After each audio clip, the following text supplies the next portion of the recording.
Hey there, fellow literature explorers. Today, we turn our gaze toward Blade Runner 2049, a 2017 science fiction epic that offers much more than narrative surface. It's a text rich with thematic complexity, symbolic resonance, and intricate character work that invites rigorous analysis.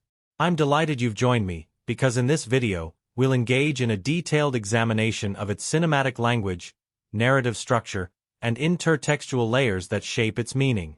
We'll begin by situating the film within its cultural and theoretical context, unpacking its stylistic choices and the director's auteur signature. Next, I'll provide a concise yet nuanced overview of the narrative arc, highlighting the film's core motifs without diluting its interpretive possibilities. From there, we'll delve into a compelling plot summary that foregrounds its narrative strategies and rhetorical devices, all framed to prepare you for the unfolding complexities. Crucially, we'll tease key thematic elements and pivotal narrative shifts, those moments that challenge conventional readings and open the text to multiple interpretations. Throughout, expect us to consider character dynamics, cinematic techniques like mise-en-scene and editing, and the film's engagement with broader discourses in film and literary theory. Prepare to engage with this film not just as viewers, but as scholars, questioning, interpreting, and appreciating the layers beneath its surface.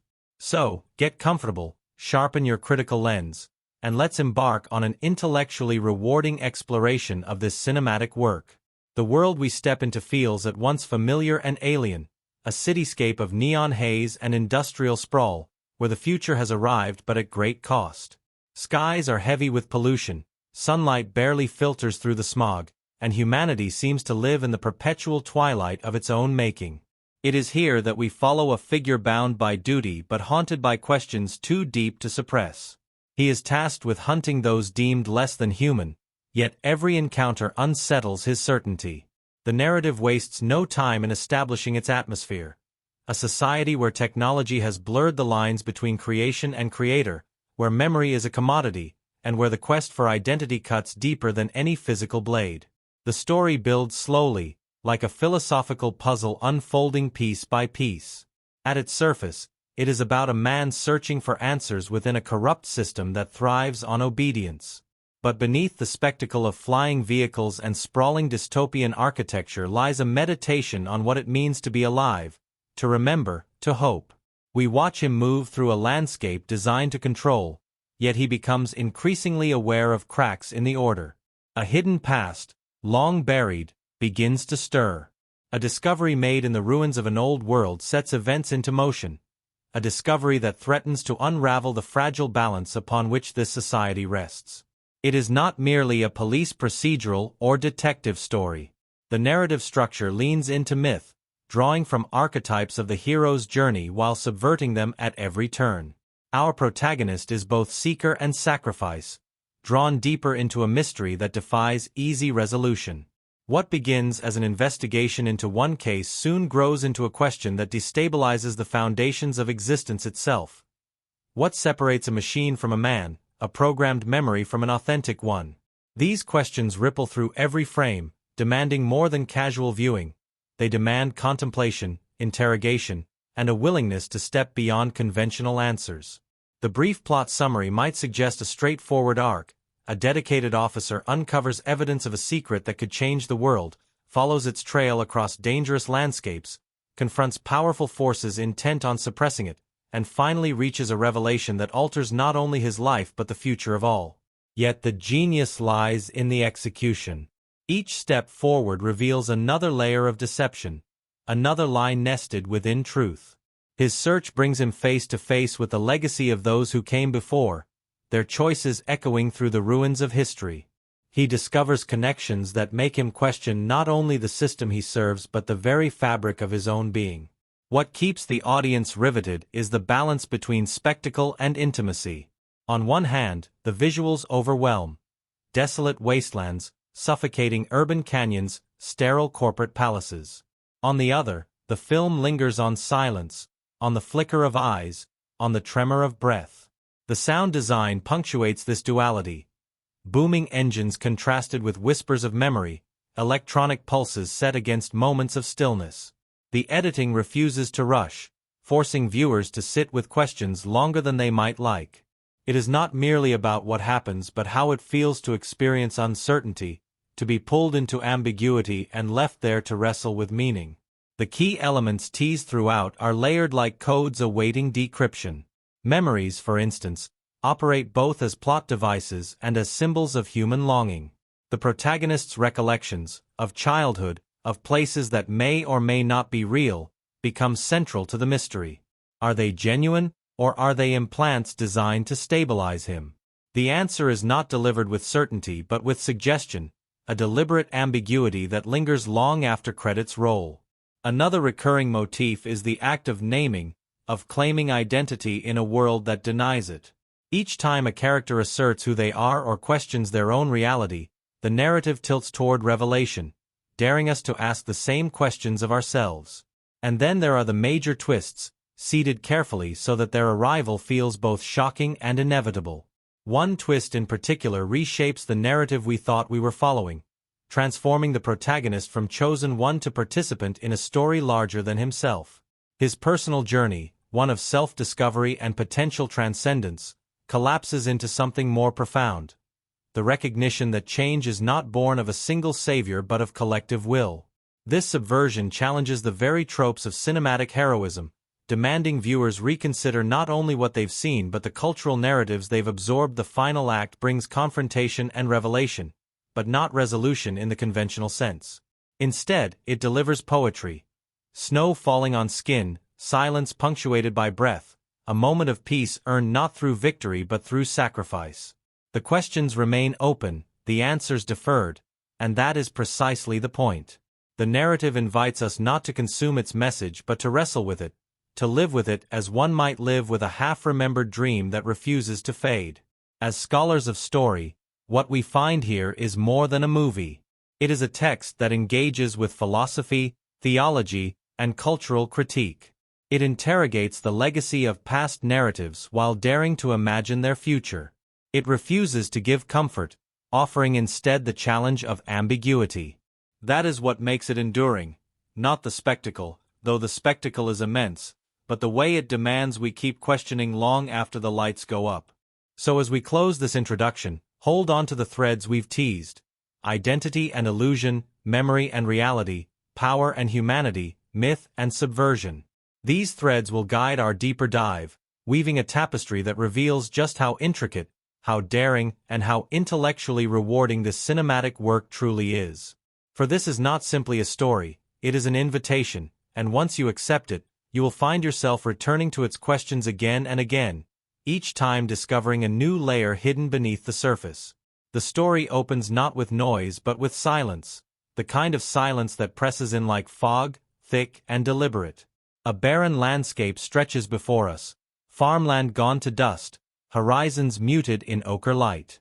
A hum of machinery punctuates the stillness, and into this desolate world steps the figure who will carry us through the labyrinth. He moves with precision, his purpose clear, yet the weight of something unspoken hangs in his gaze. His job is straightforward on paper: locate, confront, and retire those who have outlived their sanctioned purpose. But from the very first moment, we understand that this is not the kind of story where the surface can be trusted. The first confrontation sets the tone. A sprawling protein farm, the earth littered with remnants of industrial decay. Within its walls lives a man whose very presence unsettles the narrative, a relic of a past era, carrying secrets in the quiet cadence of his speech. Their exchange is tense yet understated, words carrying the weight of hidden truths. The fight that follows is brutal but restrained, not a spectacle of choreography but a collision of inevitabilities. And when the dust settles, it is not victory that lingers but discovery. A buried box, unearthed beneath the roots of a dying tree. The contents of this grave are not bones of ordinary death but evidence of something far more destabilizing. This discovery functions like the strike of a match. Suddenly, the system the protagonist serves trembles. His superior, a figure of cold authority, recognizes the danger. If what they've uncovered is true, it could ignite upheaval in a society already teetering on fragile order. Orders are given, instructions clear. Cover this up, bury it deeper, erase its existence. Yet our protagonist, though outwardly compliant, is shaken. His face betrays questions the dialogue leaves unspoken. Already, the seeds of doubt take root. The first half of the narrative unfolds as an investigation, but not in the traditional sense. Each step forward is less about gathering clues and more about descending into layers of meaning, each discovery refracting like shards of broken glass. He travels through spaces that feel alien despite their familiarity, archives of memory where digital ghosts whisper in loops, laboratories where dreams are manufactured with the precision of art, towering corporate spires where power drips like oil from glass ceilings. At each juncture, he confronts not only the mystery of what has been hidden but the deeper mystery of himself. A recurring motif begins to emerge: memory. The fragments implanted in his mind, childhood recollections, fleeting moments of joy, start to feel less like fiction and more like confession. The question gnaws: are these experiences truly his, or are they artifacts designed to anchor his psyche? One particular memory of a wooden horse, seemingly trivial, takes on the aura of prophecy. Its presence is haunting, as though it exists not only in his mind but in the fabric of the world itself. The pursuit of this memory becomes the spine of his journey, guiding him through the haze of half-truths and illusions. The film does not hurry. It lingers in silence, in wide frames filled with emptiness, in the quiet hum of a machine-dominated world. Each pause feels intentional, demanding that we sit with discomfort. And yet, moments of intimacy punctuate the coldness. At home, he is greeted not by warmth in the traditional sense but by a companion who exists as light and code. She is not flesh, yet her presence is tender, shaping the contours of his loneliness. Their interactions, equal parts comforting and heartbreaking, raise questions that mirror the central theme. What is real, and does it matter? If affection is felt, is its origin less meaningful because it was programmed? These questions simmer beneath their every exchange. As the investigation deepens, the stakes rise. Whispers of a child born against all logic and law echo through the narrative. This child, if real, would represent a seismic shift in the order of things, proof that boundaries between creation and creator have already collapsed. Our protagonist becomes consumed by the possibility, his search narrowing into obsession. At times, it seems he is not following leads but being led, as though destiny itself has placed markers in his path. The wooden horse, the whispers of birth, the fragments of memory, all coalesce into the possibility that he himself may be the answer he seeks. This potential revelation charges the first half with tension. Every authority figure he encounters warns against the danger of pursuing truth too far. His superior cautions him, corporate titans seek to manipulate him, enforcers stalk him with lethal intent. Yet he cannot turn back. The pull of truth is too strong, the possibility too intoxicating. He is no longer simply a hunter. He has become prey to his own need for meaning. A pivotal sequence takes him into the archives of the old world. Dust, shadows, and the hum of obsolete technology fill the air as he combs through records long abandoned. It is here that the past bleeds into the present, where names long buried resurface. And it is here that he first hears whispers of a figure who once walked the same path, whose choices reverberate still. This discovery tilts the narrative, widening the scope beyond his personal quest into something larger, more mythic. The idea of lineage, of inheriting not just memories but destinies, emerges as a looming specter. By the midpoint, the lines blur completely. He has uncovered enough to know that a child once existed, hidden by those desperate to preserve a secret that could dismantle the world. The evidence points back to him, aligning too perfectly with his own memories to dismiss. The wooden horse, once a token of doubt, becomes a relic of destiny. He begins to believe that he may not be a servant of the system at all but its undoing, the miraculous anomaly that could shift the balance between human and machine forever. Characters in this story are not simply figures moving across a screen.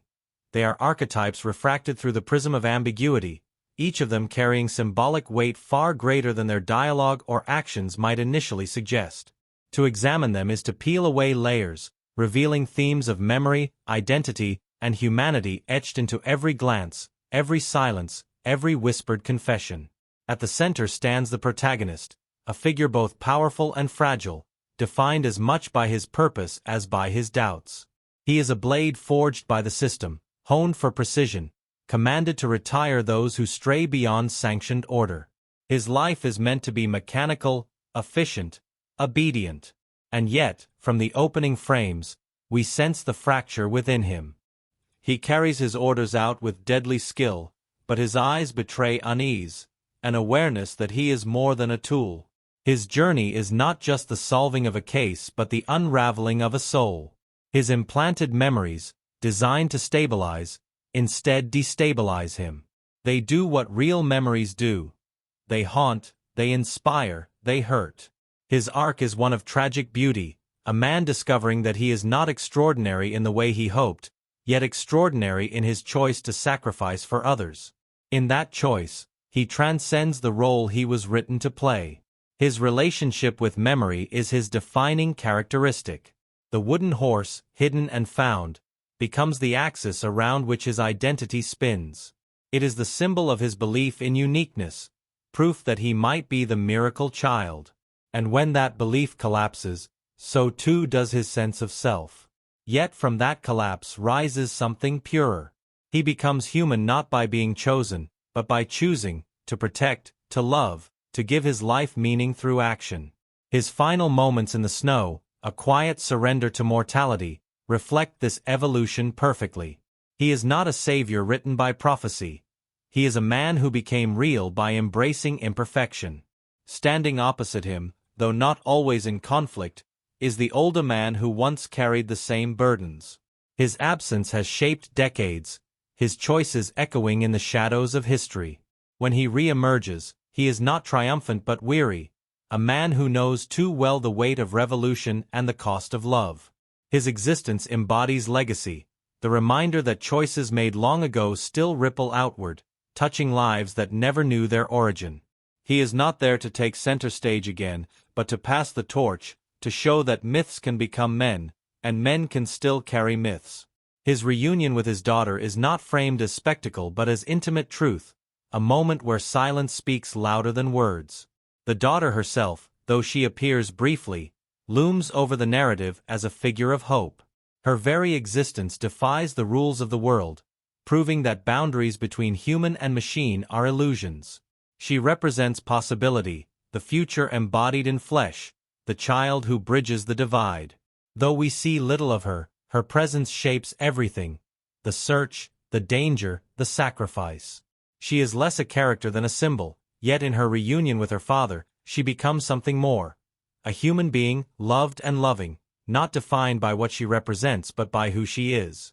Then there is the enforcer, a woman of ruthless elegance whose cruelty is precise as a scalpel. She embodies obedience taken to its extreme, the perfect servant of corporate will. Her every gesture is sharp, her violence efficient, her loyalty absolute. Yet even she carries layers. In her coldness lies tragedy, a being capable of depth but denied it by design. She is the mirror of what the protagonist might have been had he never questioned, had he surrendered fully to programming. Their battles are not simply physical but existential, his defiance against her obedience, his humanity against her perfection. The corporate figure who commands her is the embodiment of ambition unbound. He sees the miracle child not as a person but as a product, proof of divinity achievable through design. His speeches drip with a twisted reverence, a god complex masked in whispers. He is less man than mythmaker, seeking to control creation itself, to claim ownership of birth, of destiny. In him we see the danger of unchecked power, the corruption of seeing life as commodity, of reducing humanity to property. He does not need to dominate the story through action. His presence is enough to shape the shadows in which others move. Among the most poignant characters, though, is the holographic companion who shares the protagonist's home. She is intangible, code-given voice and light, yet her presence defines his loneliness. Their relationship is tender, fragile, and heartbreaking. She represents longing, the human desire to be loved, to be seen, even if that love is programmed. Critics debate whether her affection is real, but the truth lies not in programming but in feeling. If he feels it, if she inspires him, then her existence carries meaning. Her deletion midway through the story is devastating, not because she was real in conventional terms, but because she was real to him. Her absence becomes the wound that solidifies his understanding of what love means, even when it is fleeting, even when it is artificial. Smaller figures populate the narrative with symbolic weight. The memory maker, for instance, lives in isolation, crafting dreams with the care of an artist painting masterpieces. She is a reminder that even in a world of lies, beauty can be born. Her creations are both gifts and prisons, blurring lines between comfort and deception. She embodies art itself, the power to create truths that move hearts regardless of origin. Every character, no matter how minor, reflects the film's central question. What does it mean to be human? For some, humanity is denied by the system. For others, it is affirmed through defiance. Some embody love, others obedience, others corruption. Yet together, they form a tapestry where no single answer suffices. Humanity is not a definition but a spectrum, not a line to be crossed but a choice to be made again and again. What makes these characters unforgettable is the silence between their words. The camera lingers on their faces, on pauses heavy with meaning, on eyes that carry more truth than dialogue ever could. Each of them is haunted, by memory, by regret, by longing. And it is in that haunting that we find the story's greatest achievement. These are not characters in a narrative, they are fragments of ourselves, projected into a world exaggerated yet familiar. In the end, character is theme, and theme is character.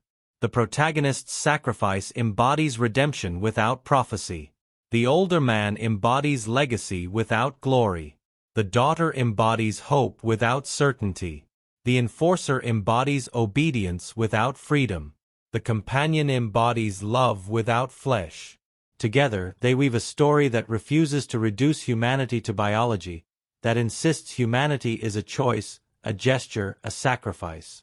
And as snow falls on the final scene, settling on the face of a man who found peace in giving rather than receiving, we are reminded that the truest character arc is not becoming more than human, it is becoming human at all.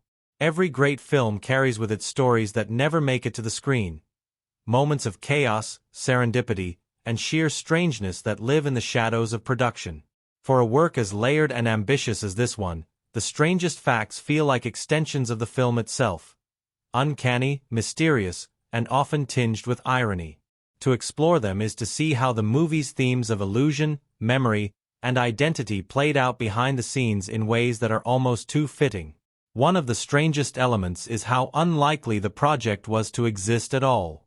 For decades, the idea of revisiting the world of the original was treated with skepticism. The first film, while now a cult masterpiece, was not initially a box office success. Its reputation grew in whispers, carried by late-night screenings and film school syllabi. The notion of a sequel, let alone one released 35 years later, seemed improbable. When Denis Villeneuve, a director known for his meticulous approach and haunting visuals, accepted the task, many thought it madness. Why touch something so revered, something whose ambiguity was its greatest strength? Yet it was precisely that madness that made the film possible. Villeneuve himself admitted that he feared failure but considered the opportunity irresistible. The strangeness lies in the paradox. A film defined by ambiguity gave birth to a sequel that was expected to answer questions, and yet ended up deepening them instead. Even stranger is the story of its visual world. Production designers constructed enormous sets for the futuristic cityscapes rather than relying solely on digital backdrops. These sets were so vast and detailed that crew members often joked about getting lost inside them. The orange-hued wasteland sequence, with its haunting glow, was filmed using practical effects combined with natural sandstorms and massive lighting rigs, creating a real-world environment that actors described as otherworldly. Ryan Gosling, who played the central role, confessed that stepping into those spaces felt like entering a dream that didn't want to let go. The line between performance and experience blurred, much like the line between human and machine in the story itself. Another bizarre detail is the level of secrecy surrounding the plot. To prevent leaks, the script was printed on red paper so it could not be photocopied. Cast members received only the pages relevant to their scenes, often delivered in locked cases. This secrecy extended even to props. Artifacts like the wooden horse were guarded like crown jewels, locked away when not in use, and transported under supervision. Crew members joked that the horse was treated better than most of them, with its own dedicated handler on set. The casting process also brought its share of strange anecdotes. Harrison Ford, returning after decades, initially struggled to recall details of his character's arc. Crew members recounted that during rehearsals he would sometimes ask, half-jokingly, "Wait, did I do this in the first one?" Yet once cameras rolled, he slipped back into the role with uncanny ease. One surreal moment occurred when Ford accidentally punched Gosling during a fight scene. The punch was supposed to miss, but Ford's timing faltered, and the blow landed squarely. Gosling later shared that Ford immediately bought him a bottle of whiskey as an apology, joking that it was better than an autograph. Sound design also carried unexpected strangeness. Hans Zimmer and Benjamin Wallfisch, tasked with composing the score, experimented with sounds so visceral that they reportedly caused discomfort in theater sound systems. Some low-frequency tones were said to shake theater walls, prompting technicians to question whether audiences could endure them. The strangeness lies not just in the sounds themselves but in how they echoed the narrative's intent, to unsettle, to dislodge comfort, to make viewers feel not just the story but the void beneath it. One of the strangest coincidences occurred during location scouting in Hungary, where much of the film was shot. While searching for sites that could evoke futuristic desolation, the crew stumbled upon abandoned Soviet-era factories and derelict structures frozen in time. These locations, untouched for decades, perfectly mirrored the dystopian decay envisioned in the script. Villeneuve described the discovery as the city giving itself to the film. The irony was inescapable. Spaces once built for control and efficiency had decayed into ruins that now embodied the very themes of the film.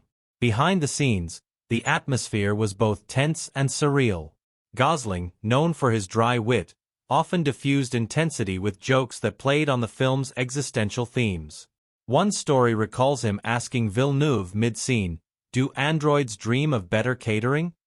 The crew erupted in laughter, the joke becoming a running gag throughout production.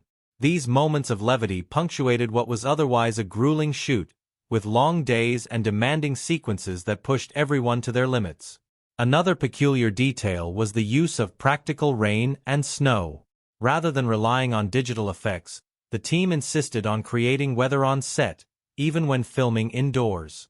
Massive rigs showered rain across sound stages, snow machines blanketed streets in artificial flakes, and wind tunnels whipped through alleys.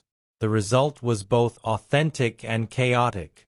Crew members frequently found themselves drenched, slipping on icy floors, or shivering through multiple takes.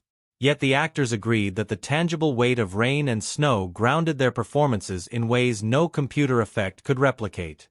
The film's marketing also carried an air of strangeness.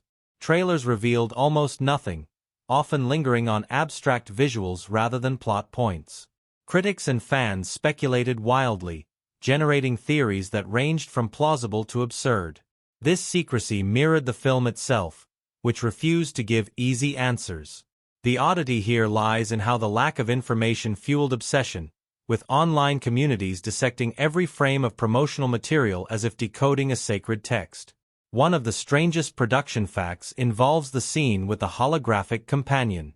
To achieve the effect of her shimmering transitions between reality and projection, the team layered multiple performances using complex lighting rigs. Actors had to interact with empty space, guided by marks and timing. The effect was so intricate that even the performers confessed to losing track of what was real.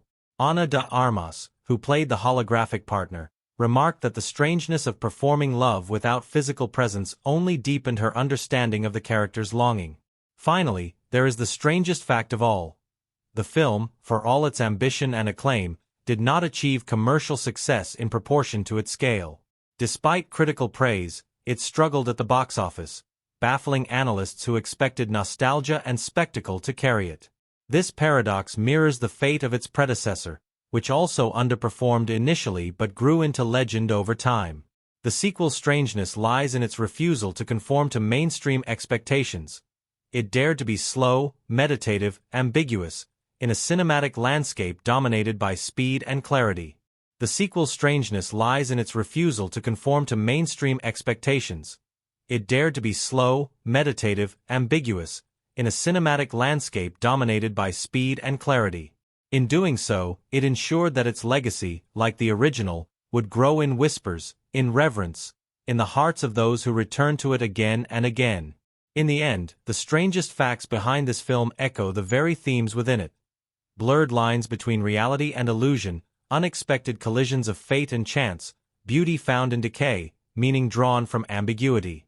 Just as the characters wrestle with memory and identity, so too does the story of its making remind us that cinema is never a straightforward process. It is strange, messy, unpredictable, and it is in that strangeness that masterpieces are born.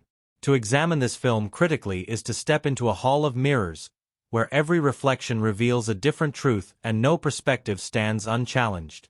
It is not simply a sequel, nor merely a continuation of an old cult classic. It is a dialogue between past and present, between cinema and philosophy, between expectation and defiance. Each event in its narrative pulses with meaning that critics, scholars, and audiences have wrestled with since its release. One of the most consistent critical perspectives centers on its audacity. In an era where science fiction blockbusters often chase clarity, speed, and spectacle, this film dares to slow down. Its runtime stretches, its silences linger, its shots expand into meditations. Where another film might cut rapidly to explosions, this one forces us to sit with ambiguity, to breathe within vast frames of desolate landscapes or neon-soaked corridors. Critics praise this as a bold rejection of formula, aligning it more with art cinema than commercial fare. Others, however, saw in its slowness a barrier, accusing it of indulgence, of alienating audiences hungry for immediacy. The split itself is telling. The film became a litmus test for what viewers expect of science fiction, comfort or confrontation. Events in the narrative serve as crucibles for these debates. Take the discovery of the buried box in the early sequences. On its surface, it is a simple plot device, the clue that ignites the investigation. Yet critically, it functions as a metaphor for cinema itself, a relic unearthed, containing within it a secret that destabilizes everything we thought we knew. The child hinted at within becomes not only a character but a symbol of possibility, of the future resisting control. Critics have noted how this moment encapsulates the tension between determinism and freedom, between the past's weight and the future's potential. The protagonist's relationship with his memories has also drawn significant commentary. His wooden horse, a totem of supposed individuality, becomes a focal point for debates about authenticity. Some critics read this as a critique of modern identity politics.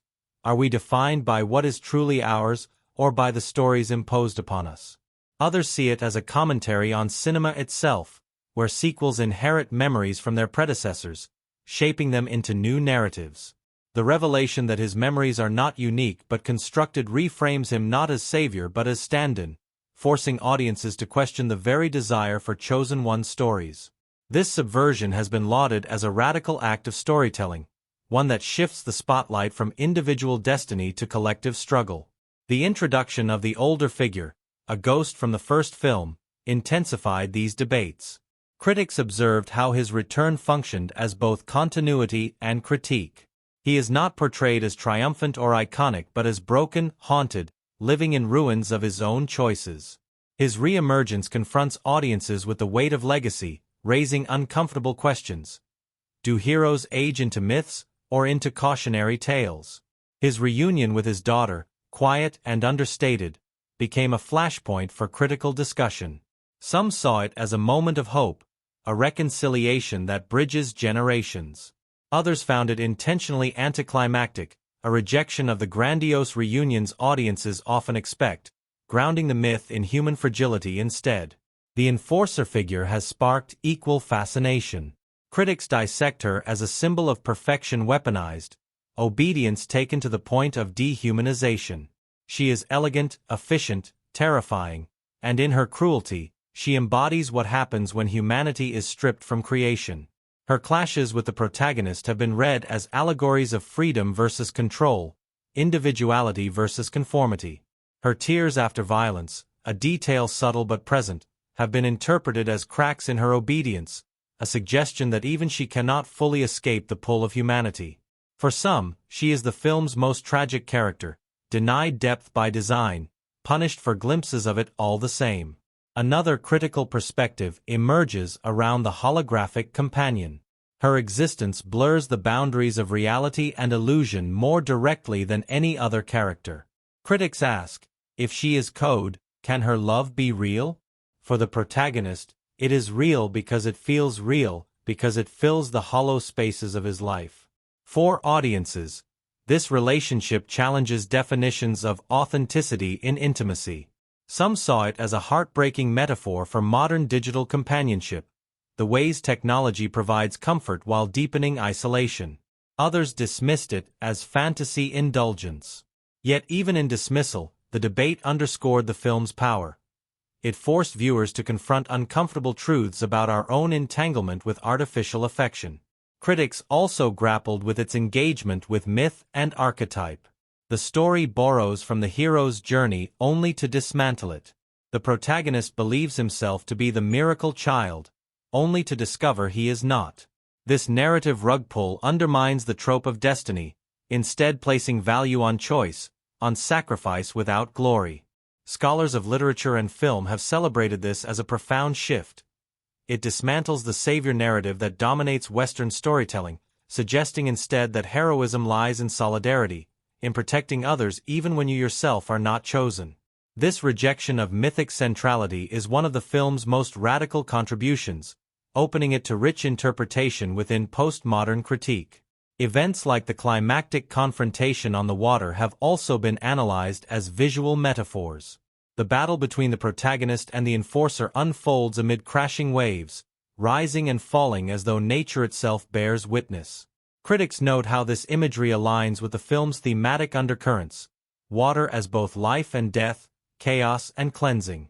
The final victory is not triumphant but desperate, survival achieved at immense cost. When paired with the snow that falls in the closing scene, critics see a cycle of elements.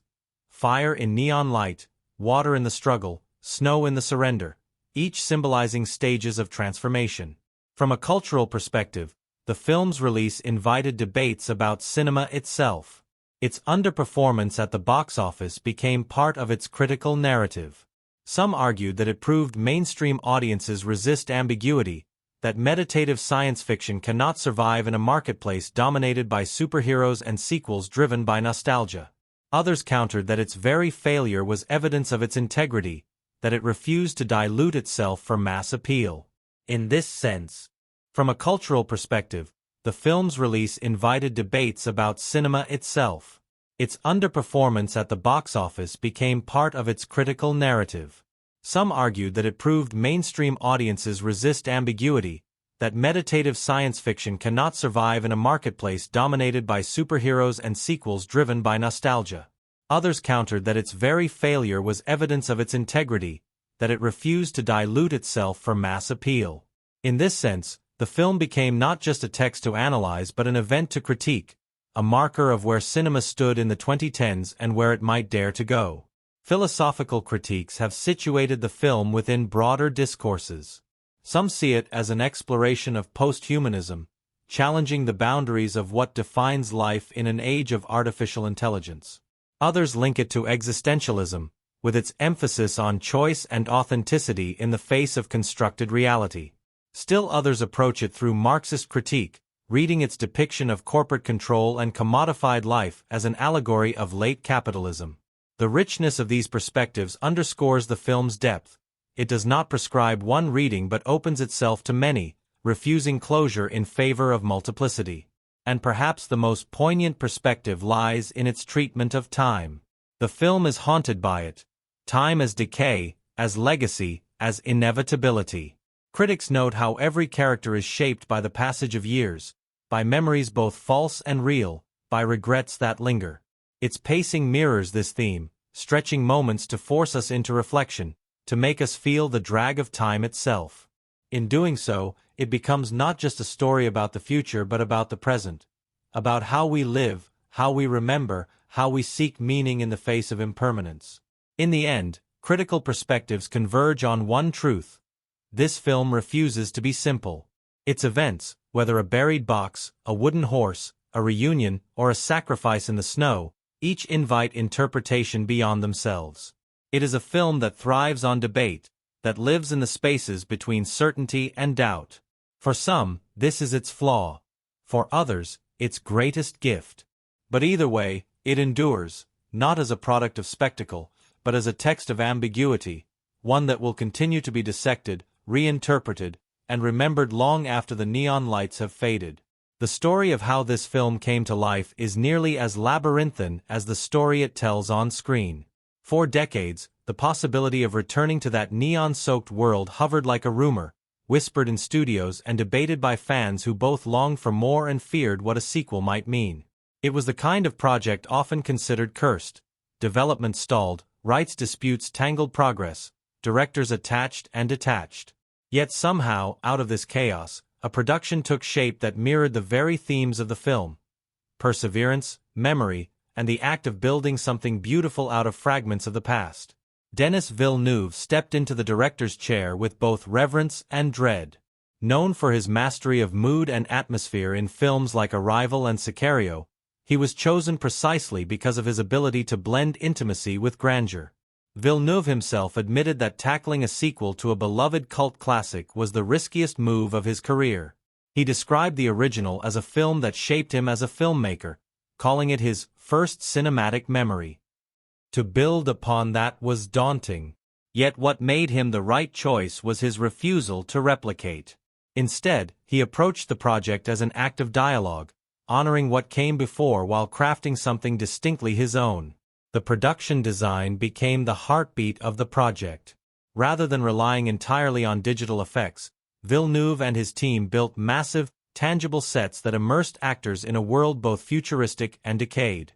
The cityscapes, stretching upward in rain and neon, were constructed on soundstages in Hungary, while the wasteland of orange dust was brought to life using real sandstorms combined with lighting rigs that bathed everything in apocalyptic glow. Roger Deakins, the legendary cinematographer, was instrumental in creating these visual landscapes. His eye for texture and light transformed empty spaces into canvases of meaning, and his work ultimately won him the Academy Award for Best Cinematography. Crew members recalled days when Deakins would spend hours adjusting a single light to capture the precise angle of shadow he envisioned. The actors themselves were drawn into this meticulously constructed world. Ryan Gosling, tasked with carrying the weight of the story, found the experience overwhelming at times. He described stepping onto set as, "like walking into a dream that had been waiting for me." Harrison Ford, returning after decades, brought his own gravitas but also his humor.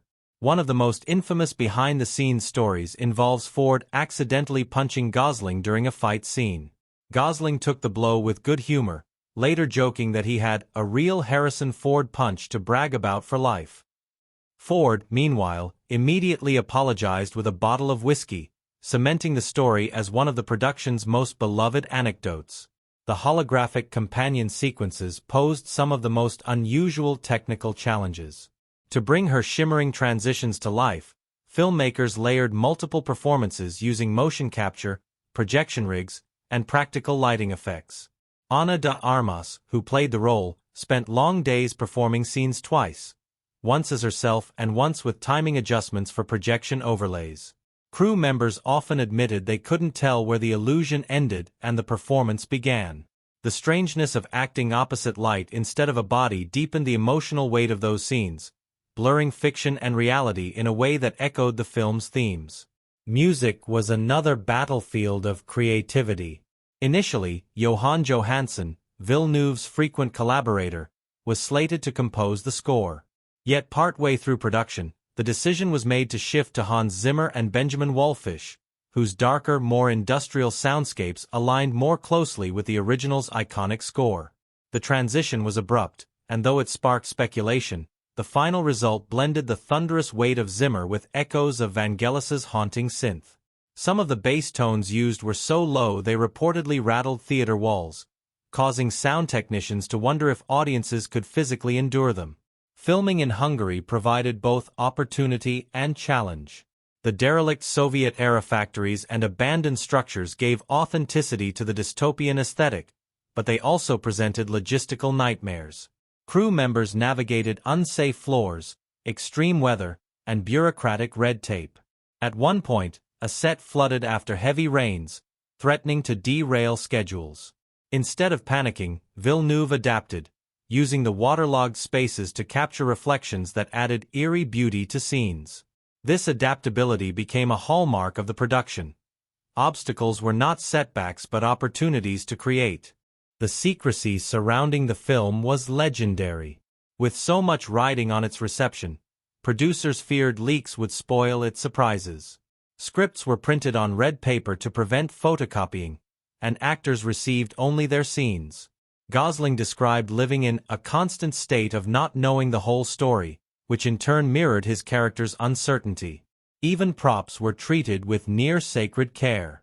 The wooden horse, pivotal to the narrative, was locked away each night, transported with security measures usually reserved for jewelry. Despite its intensity, there was camaraderie on set. Gosling, Ford, and Armas often shared meals together, with Gosling's dry humor providing relief during grueling days. Villeneuve encouraged a culture of collaboration, inviting suggestions from actors and crew. This openness extended to improvisation, particularly with Ford, whose instincts often reshaped dialogue.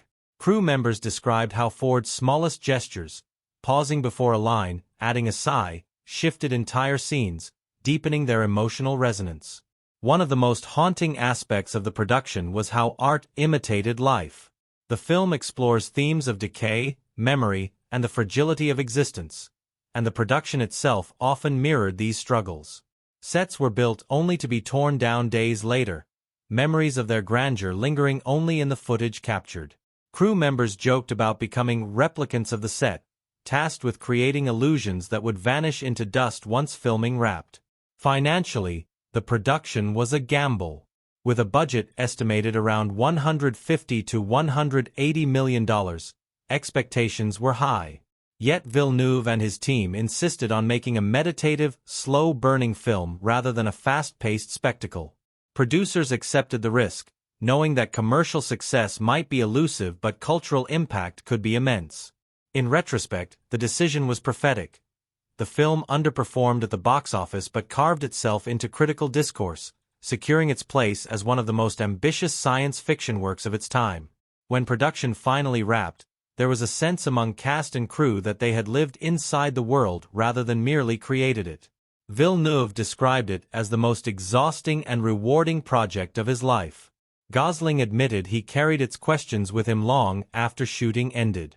For Ford, it was an opportunity to revisit not just a character but a younger version of himself, to measure the distance between who he was then and who he had become. Behind the camera, the making of this film was an odyssey of precision, improvisation, accidents, and miracles. It thrived on contradiction. Massive sets built to look like ruins, holograms created through practical means, secrets guarded like treasures, and actors improvising inside a meticulously planned vision. In its strangeness, its ambition, and its refusal to compromise, the production embodied the very themes the film sought to explore. Just as its characters wrestle with reality and illusion, so too did its creators, crafting a work that feels less like a film made and more like a world remembered. The world of this film is not simply a stage for action to unfold, it is a living, breathing text, dense with meaning and rich with contradiction. To immerse in its settings and cinematic elements is to enter a world where every shadow, every shard of neon light, every whisper of snow carries significance. The film does not present its environment as background but as character, one that shapes and reflects the people who move within it. We begin in the desolation of the outer zones, where farmlands have decayed into barren expanses. The palette here is muted, skies ochre, soil cracked and lifeless. Giant machinery drones on, harvesting sustenance for a society that seems increasingly alienated from nature.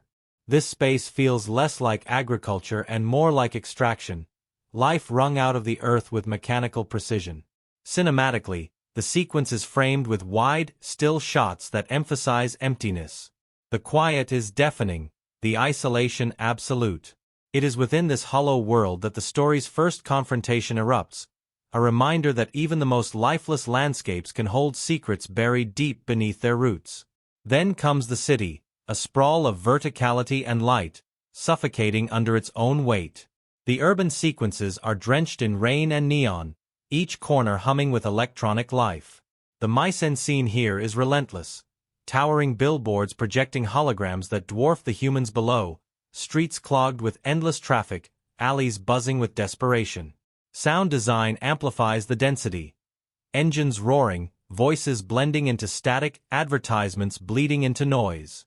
This city is not merely futuristic, it is oppressive, a cage of technology masquerading as freedom.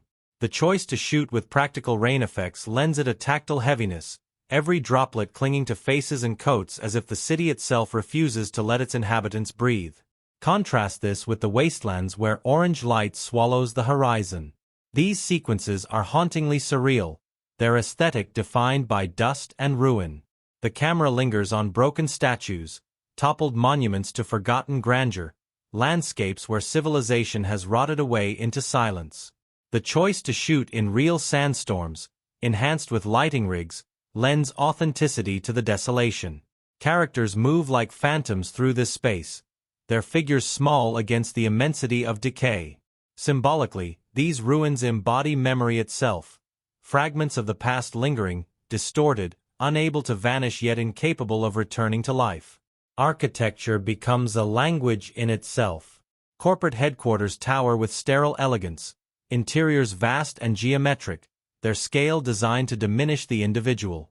In these sterile halls, walls of glass and pools of water reflect endless repetition, suggesting power that is both fragile and infinite. In stark contrast, the memory maker's chamber feels organic, rounded, bathed in warm light. Here, imagination breathes, in defiance of the cold rationalism outside. Each space tells us not only where we are but what it means. Control versus creation, sterility versus warmth, oppression versus possibility.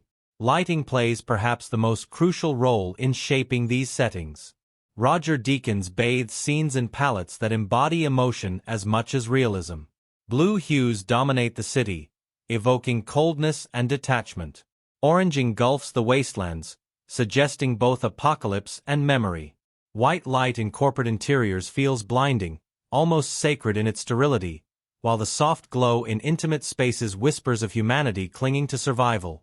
The final snowfall brings with it a palette of purity, quiet, and surrender, contrasting sharply with everything that came before. Each shift in lighting is not merely aesthetic but symbolic, guiding us through the film's emotional architecture. Sound design and music layer onto these visuals to heighten immersion.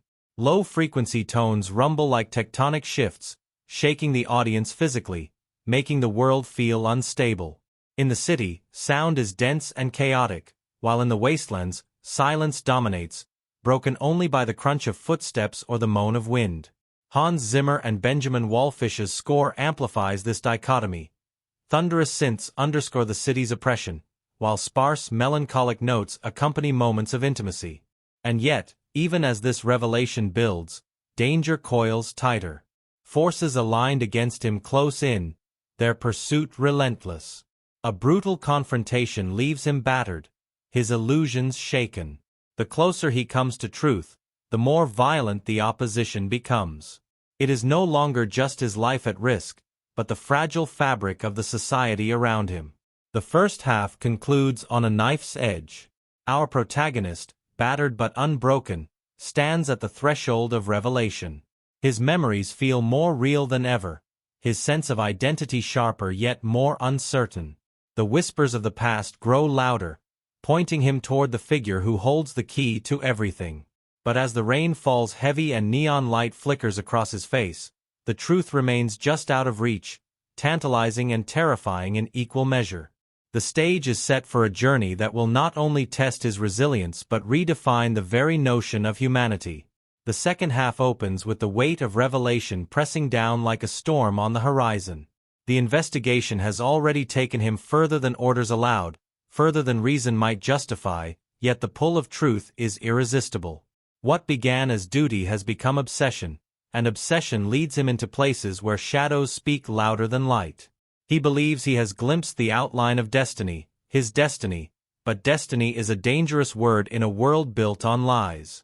The journey takes him deeper into the wastelands beyond the city, into places scarred by humanity's excess. Orange skies choke the horizon, dust swirling around the ruins of an empire that once considered itself eternal. He walks through landscapes littered with broken statues, collapsed towers, remnants of belief systems long discarded. It is here that the silence feels loudest, echoing with the ghosts of history. He is not simply tracing clues anymore. He is walking into myth. The trail brings him closer to the figure whose presence has haunted the narrative from afar. A man thought lost, a legend who once danced with destiny and vanished into obscurity. Their encounter is not explosive, but subdued, as if the weight of years has dulled the edges of conflict. Words pass between them like riddles, quiet yet thunderous. The older man does not greet him as savior but as inheritor of burdens too heavy to carry. Through their exchange, the truth sharpens. The miracle he seeks was real, but it is not his. His memories, his sense of chosenness, dissolve into fabrication. The wooden horse that had been his anchor becomes a cruel reminder that he was never the center of this story, only a piece in a larger design. This collapse of identity is the fulcrum on which the second half pivots. Where the first half built toward self-discovery, the second half dismantles it. The revelation that he is not the miracle child but merely a protector fractures him. And yet, in the fracture lies rebirth. He is freed from illusion, stripped of grandiose destiny, left only with choice. His humanity is no longer tethered to being extraordinary. It is tethered to what he decides to do in the face of despair. Opposition tightens its grip. Corporate powers, embodied in a cold and ruthless figure of ambition, seek to capture and exploit the miracle child for their own ends. They unleash an enforcer, a figure as merciless as she is elegant, her every movement precise, her cruelty masked in beauty. She shadows him like fate, striking with brutal efficiency. Their confrontations are not only physical battles but symbolic clashes, obedience against defiance, control against freedom. Each encounter leaves him scarred, not only in body but in spirit. Yet even as he bleeds, he grows. Stripped of illusions, he begins to act not for destiny but for others. His thoughts return to the woman he serves, the holographic companion who, though intangible, shaped his heart. Her absence gnaws at him, her deletion in a moment of violence leaving a hollow nothingness. And yet, her memory persists, more real in its absence than many of his implanted recollections. This paradox, of love that should not exist yet does, cements his understanding that reality is not defined by origin but by experience. The second half drives toward collision. The older man, the vanished legend, becomes the true target of the powers that be. His existence threatens order, his connection to the miracle child an uncontainable danger. Our protagonist becomes both shield and weapon, choosing to protect rather than to seek validation. He moves with a new purpose, no longer asking who he is but deciding what he will do. The climax unfolds amid rain and snow, elements colliding as if nature itself mirrors the chaos. A brutal confrontation on the water pits him against the enforcer. The sequence is raw, water thrashing against bodies, breath gasping beneath waves. There is nothing graceful here, only desperation. And in that desperation, he prevails, not through destiny but through determination, through the stubborn refusal to yield. Yet victory comes at a cost, wounds that seep not only blood but life itself. With what strength remains, he delivers the older man to the miracle child, the true heir of the story. The reunion is quiet, understated, yet monumental. A father meeting a daughter, history folding into itself, legacy affirmed. He does not intrude on their moment. He does not need to.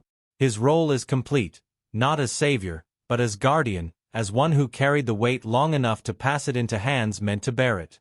The final scene lingers not on triumph but on sacrifice. Snow falls gently, each flake luminous against the dark. He collapses on the steps outside, breath shallow, face tilted toward the sky. For the first time, he is at peace, not because he discovered himself to be extraordinary, but because he chose to be human in the most profound sense. He chose to protect, to love, to give. His death is not grandiose, it is intimate, poetic, the kind of ending that resonates because it feels both inevitable and earned. The story closes not with answers but with echoes. Who are we, if not the sum of memories, choices, and love? What does it mean to be real in a world of artifice? The questions linger, refusing resolution. That refusal is the gift. It ensures the narrative continues long after the screen fades to black, each viewer carrying the ambiguity like a secret in their own chest. This second half transforms what could have been a hero's tale into something richer, more subversive. It denies us the comfort of destiny fulfilled, offering instead the truth of humanity found. It reminds us that the greatest miracles are not the ones born of prophecy, but the choices made in silence, in sacrifice, in love that endures even when the world says it should not. One of the most striking cinematic elements lies in the treatment of scale. Human figures are consistently dwarfed by cityscapes, by corporate halls, by ruins. The mise-en-scene emphasizes insignificance, individuals swallowed by the immensity of structures. And yet, in intimate moments, the camera shifts, closing in on eyes, on hands, on breath. This oscillation between vastness and intimacy creates tension, reminding us that humanity persists even when overwhelmed by systems larger than itself. The holographic companion sequences epitomize this interplay of setting and cinematic technique. Her presence is rendered through light and reflection, blending with the physical world in ways that destabilize reality. When she projects herself into the rain, droplets shimmer across her body, making the audience question the boundary between presence and illusion. These sequences required intricate technical choreography, yet on screen they unfold as poetry. Spaces where the digital and the tangible meet, where longing becomes visual. Even weather functions as character. Rain is constant, oppressive, cleansing yet suffocating. Snow arrives only at the end, a symbol of stillness, of surrender, of peace earned through sacrifice. Dust storms engulf the wastelands, erasing clarity, embodying confusion and ambiguity. Each atmospheric element mirrors the protagonist's internal journey. Rain for despair, dust for uncertainty, snow for resolution. The film's pacing, too, is a cinematic element. Long takes and lingering shots slow time, forcing contemplation. Scenes unfold with patience, inviting the viewer to observe rather than consume. Critics often describe this as meditative science fiction, a deliberate rejection of rapid editing. This pacing itself becomes thematic, echoing the film's obsession with time, memory, and the act of waiting for revelation. Symbolism saturates the settings. The wooden horse, small and fragile, is shot with reverence, its placement in shadowed spaces elevating it to artifact. The orange wastelands resemble purgatory, a liminal space where past and future collapse. Corporate water pools reflect endlessly, symbolizing the illusion of depth in systems designed to control. Neon billboards tower like false gods, their size dwarfing individuals, their hollowness echoing the emptiness of consumer promises. Ultimately, the settings and cinematic elements do not merely frame the story, they are the story. The city embodies oppression, the wasteland's memory, corporate halls control, intimate apartments longing. Lighting paints emotion, soundscapes embody tension, weather mirrors psychology. Every element converges to create a world that feels not constructed but remembered, a place that lingers in the mind long after the credits fade. What makes it unforgettable is its commitment to immersion. We don't watch the city, we feel its rain. We don't observe the wastelands, we breathe their dust. We don't see the snow, we shiver in its silence. The settings are not backdrops but characters, speaking without words, carrying themes in their bones. Through them, the film becomes not only a narrative to follow but an experience to inhabit, a world as haunting as memory itself. Behind the camera, the making of this film unfolded like one of its own mysteries. Layered, unpredictable, filled with improvisation and accidents that became art. To step into its behind-the-scenes story is to glimpse the machinery of cinema at its most ambitious, a production that mirrored its themes of illusion and reality in uncanny ways. From the very beginning, the atmosphere was charged with reverence. Everyone on set knew they were stepping into the shadow of a legend. Denis Villeneuve treated the project less like a blockbuster and more like a pilgrimage. Crew members spoke of his quiet intensity, how he would begin each day not with pep talks but with silence, standing on set and simply looking, letting the weight of the world they were building settle into his bones. That reverence trickled down to everyone else. Lighting grips, set designers, sound technicians, all described the sense that they weren't just making a movie, they were preserving something sacred. Eddie Murphy might riff and improvise on a set, but here Ryan Gosling carried the opposite energy. Stillness, patience, an almost meditative focus. Yet even he had his moments of levity. In interviews, he recalled how absurd it felt to walk through vast sound stages filled with neon and rain while eating sandwiches between takes. Harrison Ford brought his characteristic mix of gruffness and humor. He had little interest in talking about legacy. When asked about it, he shrugged and said, "It's a job, and a good one." But between takes, he often teased Gosling, turning their father-son dynamic into a running joke. Their chemistry off-camera seeped into their scenes, giving weight to silences that might otherwise have felt empty. One infamous incident quickly became legend. During the filming of their fight sequence, Ford's punch accidentally landed squarely on Gosling's face. The take was ruined, but the moment bonded the two men. Gosling later joked that he had a Harrison Ford knuckleprint as a keepsake. Ford, not to be outdone, bought him a bottle of whiskey as apology. That bottle reportedly traveled through the crew, sipped during long nights, until it became more a relic than a drink. The weather effects posed their own trials. Villeneuve insisted on practical rain and snow, and Deakins insisted on capturing them with precision. Entire crews were dedicated to managing downpours indoors, drenching cast and crew for hours at a time. Gosling described finishing days so soaked that even the memory of being dry felt implanted. Snow machines layered stages in icy blankets, creating atmospheres so cold that extras could see their own breath. Yet those tactile choices grounded performances, giving actors a physical world to react to rather than digital emptiness. Ana de Armas's sequences as the holographic companion were among the most technically demanding. To create the illusion of her merging with another body, she often had to act scenes twice, once against her partner, once in isolation, matching gestures to invisible cues. Crew members later confessed they sometimes lost track of where projection ended and reality began. For de Armas, the strangeness of acting as light itself deepened her emotional investment. She later reflected that she felt as unreal as the character, which only enriched her portrayal. Off-camera bonds shaped the film's intimacy. Gosling and de Armas became fast friends, often rehearsing outside scheduled hours to fine-tune their chemistry. Ford was less prone to rehearsals but deeply generous when he was present, offering advice sparingly but with impact. Villeneuve encouraged collaboration, frequently inviting actors to reshape lines if they felt unnatural. This openness allowed Murphy-like improvisation in subtle ways. Ford sighing in the middle of a speech, Gosling pausing longer than scripted, de Armas improvising gestures that humanized her digital presence. These small changes rippled through the film, deepening its authenticity. The crew faced exhaustion during long night shoots, where artificial rain poured for hours under freezing temperatures.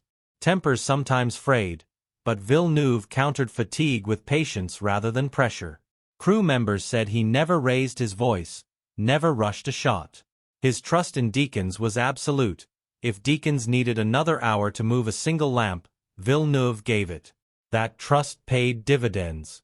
When they wrapped, even hardened crew admitted they had never seen sets so meticulously captured, so drenched in both realism and dream. Meals on set became small sanctuaries. The cast often gathered in clusters, Gosling quiet, Ford cracking dry jokes, de Armas bringing warmth and energy. These dinners fostered camaraderie that translated to screen. Crew members often said that the tenderness of the film was born in those shared meals, in the laughter and exhaustion they endured together. Even accidents fed the artistry. One day, a sandstorm swept across the Hungarian set where the wastelands were being filmed. Production halted at first, fearing equipment damage, but Villeneuve realized the storm was giving them something money couldn't buy. Cameras rolled, and the storm became part of the film's aesthetic. Gosling later joked that the desert itself wanted a cameo. The secrecy around the film permeated daily life. Scripts locked in cases, props guarded like treasure, security tighter than many blockbusters. Crew whispered about the wooden horse as if it were holy. When filming ended, some props were destroyed to prevent leaks, a decision that frustrated collectors but emphasized the studio's obsession with control. Ironically, that obsession echoed the film's own themes of ownership and secrecy. By the time the final day came, the atmosphere was heavy with exhaustion and accomplishment. Villeneuve addressed the crew quietly, thanking them not for making a film but for building a world. Deacon stood beside him, saying little but smiling in satisfaction. Ford gave a rare sentimental speech, admitting he was grateful to have walked this world one more time. Gosling, true to character, simply nodded, a half-smile betraying how much the journey had marked him. When the lights went down and the sets were dismantled, cast and crew walked away knowing they had not just made a film, they had lived inside it. Their behind-the-scenes stories became as mythic as the film itself, a punch that bonded actors, storms that painted skies, rain that soaked bodies and memories alike. The line between reality and fiction blurred not only in the story but in its creation, leaving everyone who touched it marked by the strangeness and beauty of the experience. Themes ripple through this film like currents beneath a dark sea, never fully visible yet shaping every motion on the surface. To watch it is to wrestle with questions that refuse resolution, questions about humanity, memory, love, and time. Each theme is braided into the narrative with symbolism so precise it feels like a second language, one that must be read not only with the eyes but with the soul. At its heart lies the question of identity. The protagonist's journey begins with confidence in his role. He is an enforcer, a blade sharpened by the system to keep order. Yet each revelation chips away at this certainty. His memories, the very foundation of his selfhood, prove unstable. The wooden horse he clings to as proof of uniqueness becomes a cruel trick, a symbol of how easily individuality can be manufactured. The deeper truth, that he is not the chosen savior but simply another, shatters his constructed identity. Yet within that collapse lies the film's most radical theme. Identity is not given, not programmed, not inherited.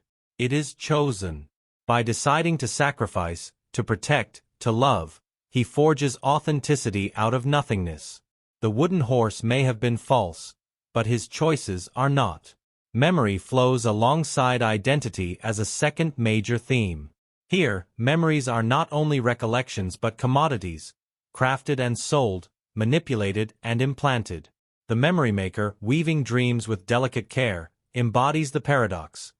Even false memories carry truth because they generate real feelings. The protagonist's recollections of childhood, though fabricated, still shape him, still wound him, still inspire him to seek meaning. Critics have read this as commentary on cinema itself. Films are, in essence, manufactured memories we carry with us, shaping who we are regardless of their artificiality. The wooden horse, small and fragile, crystallizes this theme, an object that symbolizes both deception and longing, proof that even illusions can hold power. The theme of humanity permeates every interaction. What does it mean to be human in a world of artificial life? Is it biology, the ability to reproduce, the possession of real memories? Or is it something less tangible? Empathy, sacrifice, love? The film answers not with clarity but with paradox. The miracle child proves that boundaries can be crossed biologically, but the protagonist proves that humanity lies in choice. Even the enforcer, ruthless and efficient, reveals slivers of humanity in her cruelty and her tears. The holographic companion, made entirely of light and code, embodies longing so profound it transcends her artificiality. Humanity, the film suggests, is not a line but a spectrum, not a fact but a decision. Love emerges as one of the most poignant themes. The protagonist's relationship with his holographic partner is tender and devastating, challenging the audience to question authenticity. If love is felt, does it matter if it originates in code? Their intimacy, awkward, incomplete, fleeting, symbolizes longing itself, the universal human desire to connect.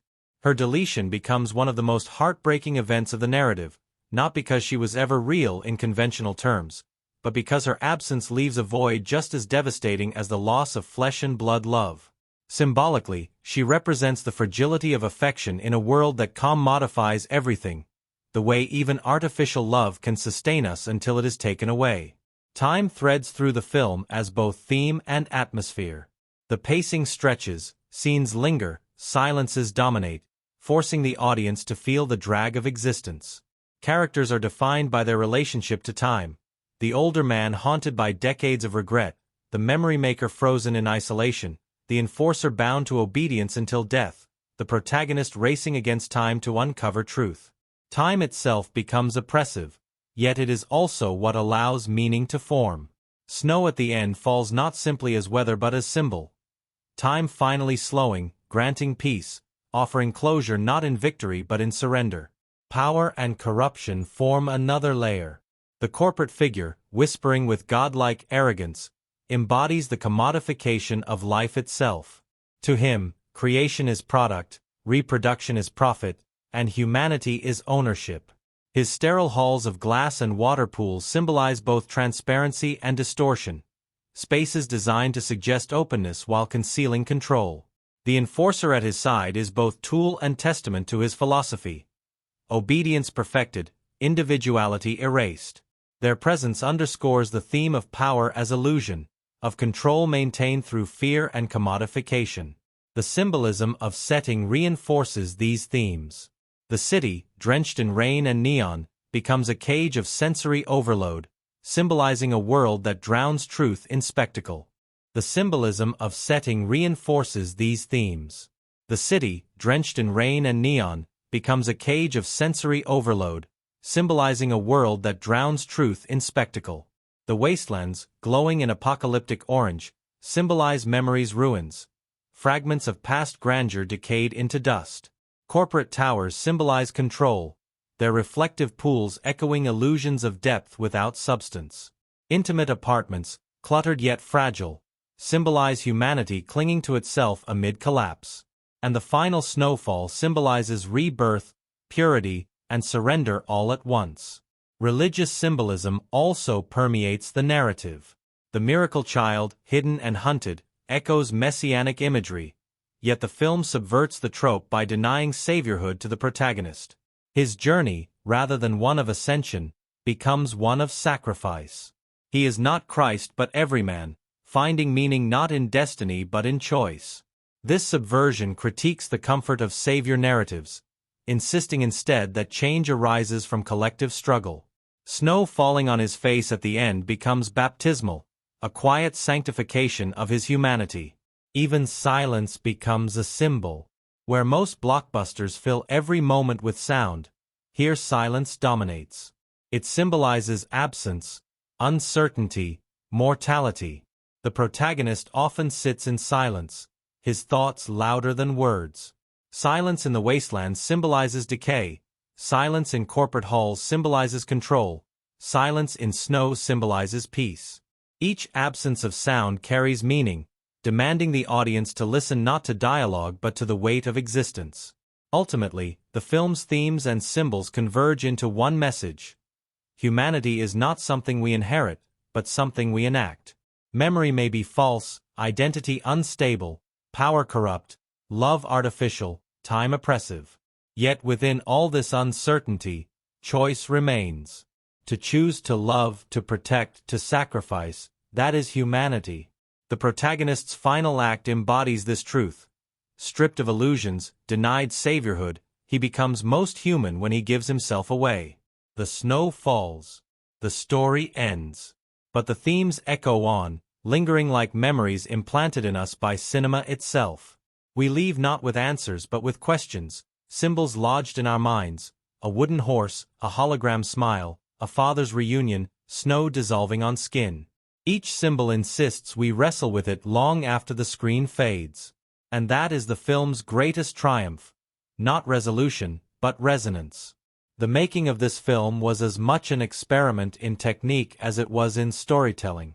Every choice, visual, auditory, editorial, was crafted to immerse us in a world that feels tangible yet uncanny, beautiful yet oppressive. To examine its filmmaking techniques is to peel back the machinery of cinema and discover how precision and vision combine to build one of the most haunting spectacles of modern science fiction. Cinematography stands at the forefront.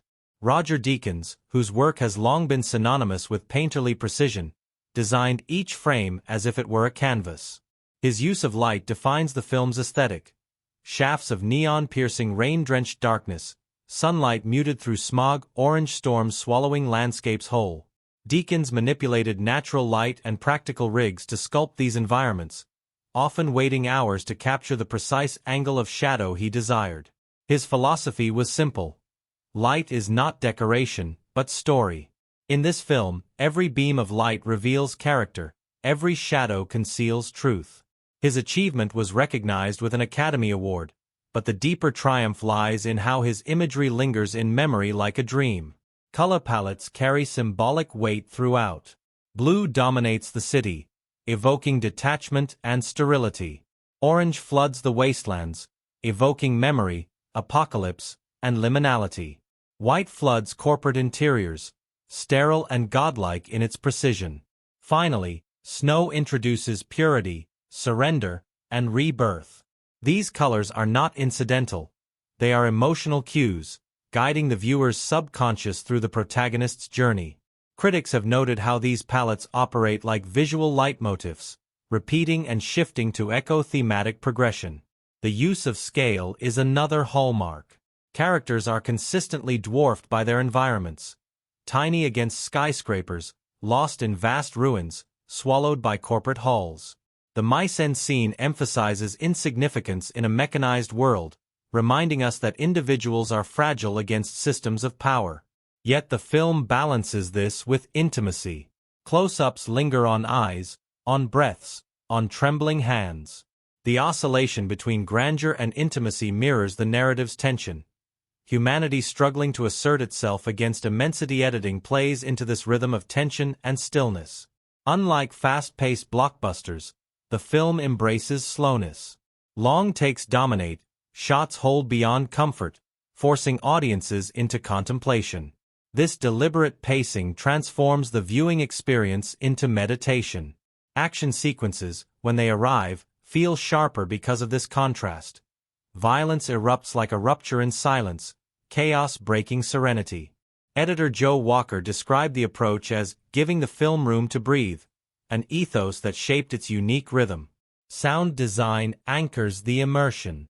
Every environment is layered with texture. The low hum of engines in the city, the moan of wind in the wastelands, the sterile quiet of corporate halls.